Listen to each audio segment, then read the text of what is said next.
বিপর্যস্ত জনজীবন, বিপাকে পড়েছেন শ্রমিক শ্রেণী সহ নানা পেশার মানুষ। আর এই বিষয়ে জানাতে মাইজদি থেকে যুক্ত আছেন সহকর্মী নাসিম শুভ।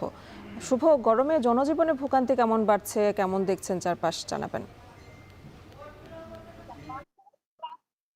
আসলে গ্রীষ্মের তাপদাহ বাড়ার সাথে সাথে কিন্তু জনজীবনের যে ভোগান্তি সেটিও বেড়ে চলছে। আমি এই মুহূর্তে আছি নোয়াখালী জেলার প্রধান সড়ক মাইজদিতে, এবং আমি এখানে এসে বিভিন্ন যে আশেপাশে শিল্প প্রতিষ্ঠান, ব্যবসা প্রতিষ্ঠান রয়েছে এগুলোতে গিয়েছি।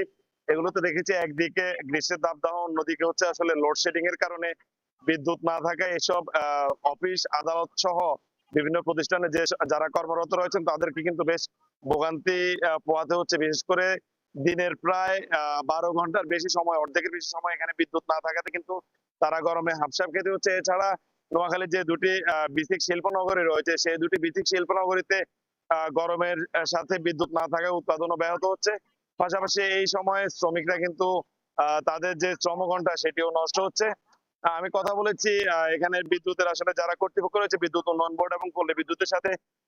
বিদ্যুৎ উন্নয়ন বোর্ডের যিনি নির্বাহী প্রকৌশলী রয়েছেন তিনি জানিয়েছেন নোয়াখালী পৌর এলাকায় যেই 84,000 সংযোগ রয়েছে, সেই 84,000 সংযোগের মধ্যে তাদের প্রতিদিন বিদ্যুতের যে চাহিদা রয়েছে 35 মেগাওয়াট, তার মধ্যে কিন্তু তারা প্রতিদিন গড়ে 15 থেকে 16 মেগাওয়াট পাচ্ছেন। অন্যদিকে যে পল্লী বিদ্যুৎ রয়েছে, নোয়াখালী পল্লী বিদ্যুৎ সমিতি, তাদের মোট গ্রাহক হচ্ছে 8,40,000। সে 8,40,000-এর মধ্যে কিন্তু তারা অর্ধেকের মতো মোট চাহিদার বিদ্যুৎ যোগান দিতে পারছেন, যার কারণে কিন্তু এই বাকি অর্ধেক সময়ে যারা গ্রাহক রয়েছেন তারা গরমে হিমশিম খেতে হচ্ছে।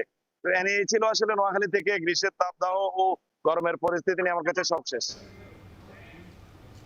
তীব্র দাবদাহে পড়ছে নোয়াখালী, আর সে খবরে জানাচ্ছিলেন সহকর্মী নাসিম শুভ।